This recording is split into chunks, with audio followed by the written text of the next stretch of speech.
Happy Tuesday. What? What is it? I got something on my face? What? What in the world? He must have got there overnight. I have no idea how that happened. What in the world is it? What? Oh my gosh, it's this mustache thing. Look how long it is. And it grew overnight. Miss Byrd's kidding. But I thought it'd be funny to wear it because our story is about a character that has this huge, long mustache. And it gets in his way. And he don't know what to do with it. Moosetache. Look at that. It is a 3.0, half a point. The quiz number is 58834. I hope you can understand me because this mustache is a little bit getting in my way. All right, so here we go.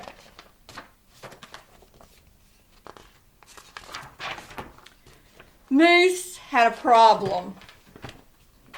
A horrible, hairy, prickly problem. It grew right below his nostrils and just above his upper lip. A mustache.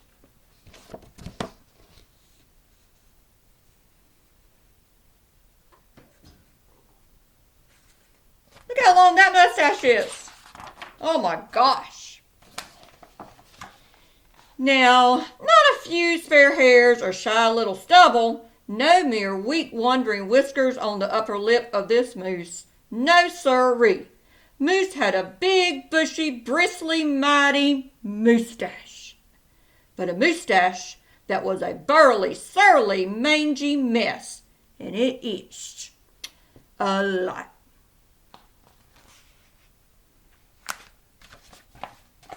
Sure, he plucked and he tweezed. He even clipped, snipped, and teased.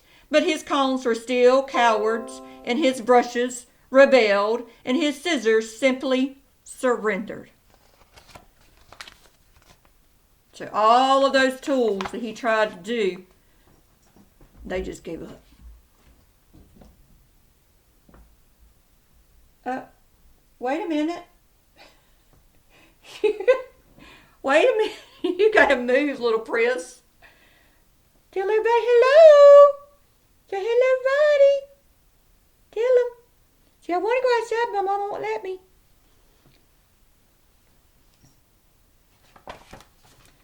You never know who's going to show up during our story time, do you? Moose was in a frizzy tizzy. The mustache was completely crimping his style.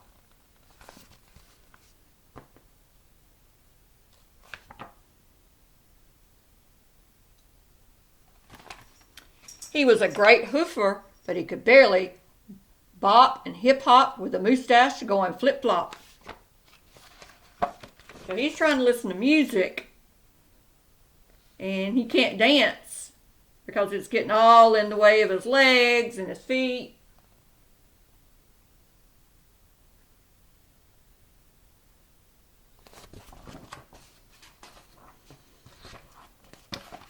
He was a wonderful chef, but he simply could not flambe his souffle with all of those whiskers in his way.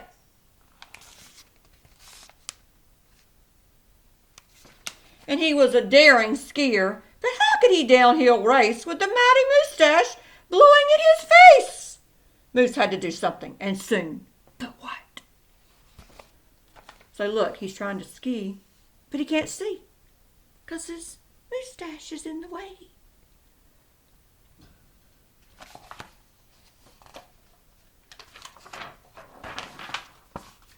After days and days of much serious thought, Moose got an idea. He crossed some hair here, he crossed some hair there, and he tied his mustache around his neck. A moose scarf seemed to be the ideal answer to his problem. It was so simple, so easy, so perfectly perfect. So he tied it around his neck and made a scarf.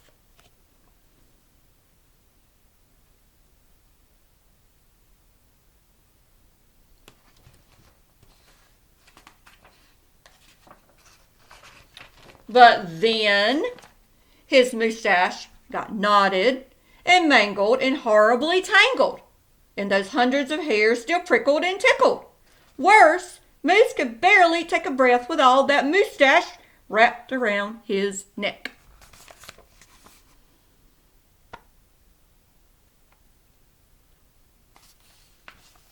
So Moose untied, unwrapped, unknotted, and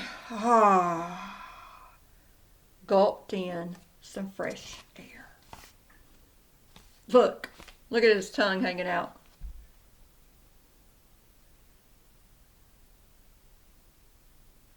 He's been breathing in all that hair.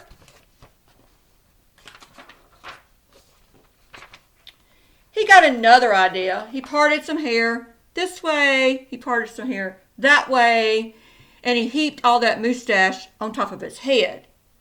Moustachioed antlers seemed to be the ideal answer to his problem.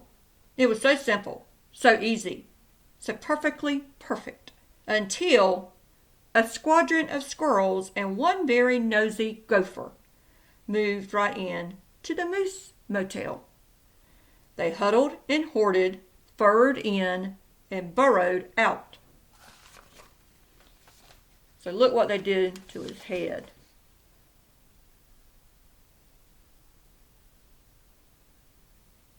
They moved in. Needless to say, it became quite crowded up there on Moose's head, and heavy and messy. So there he is, chilling in his chair. And all those squirrels, and then there's a gopher moved in. Look at them. They got the welcome mat. They got the mailbox. They made themselves a home. This little squirrel's over here grilling some hot dogs. They just made themselves a home, didn't they?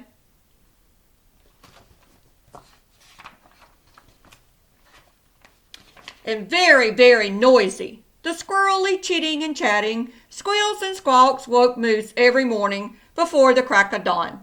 And that gopher was giving the Moose one hairy headache. Moose needed his sleep.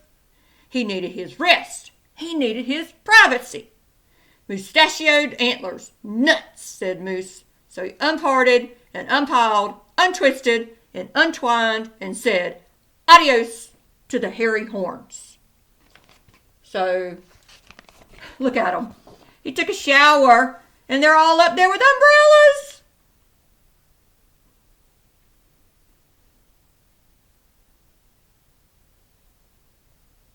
Because they didn't want to get wet. Oh, my goodness. So he undid it, and he told them goodbye. And so he thought and thought and thought some more, but no other idea was a worthy winner.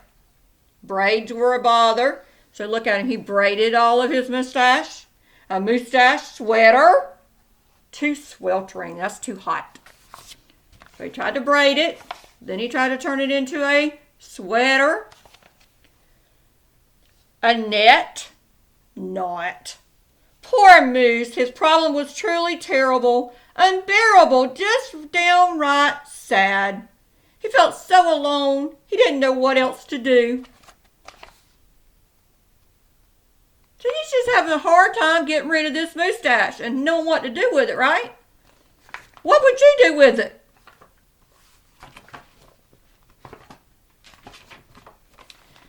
Then call it fate, call it destiny. It's probably dumb luck. One day, Moose tripped on his mustache and just had no time to duck. Pardon me, they both said as they bumped. Then they blinked, and they stared, and their hearts went thump-a-thump. She was a moose with a bouffant so bodacious, outrageous. Well, It was just plain old big. Hair after hair piled higher than high, a skyscraping dew of glorious curls, a tower of swirling twists and twirls. She was simply splendid, stupendous, absolutely superb. So he tripped on his own mustache and he bumped into what? A girl moose.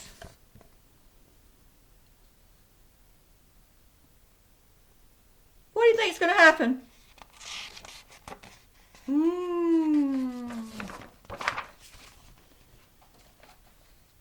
Of course, Moose had to ask how she did what she did to get such a do.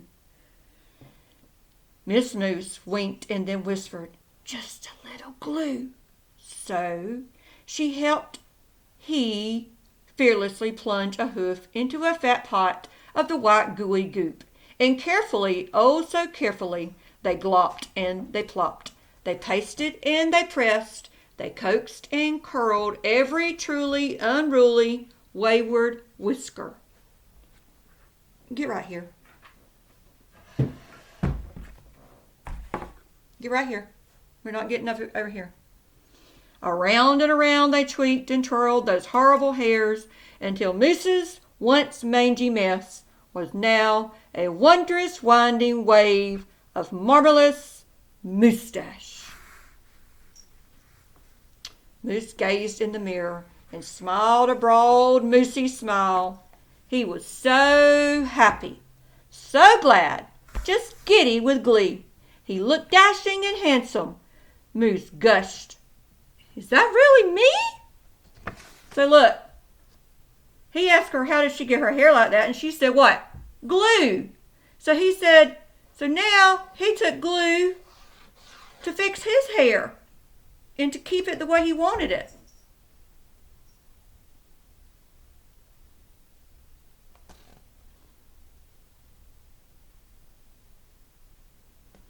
So there's the glue, and they're using the glue.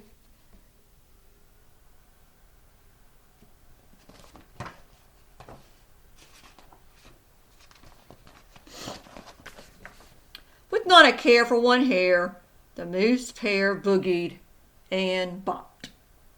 And their cooking was hot, hot, hot. Oh, excuse me, I missed the part. Let me go back. With not a care for one hair, the moose pair boogied and bopped. They skied downhill and even uphill. So look at their hair. So look at Moose's mustache now. See, it's staying in place. And their cooking was hot, hot, hot.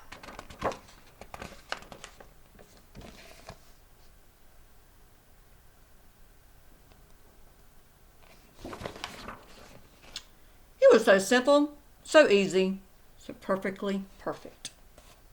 And it stuck.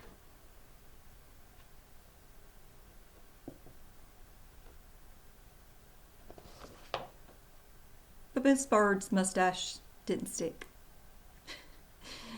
I hope you enjoyed Moosetache. It was a 3.0, half a point, quiz number 58834.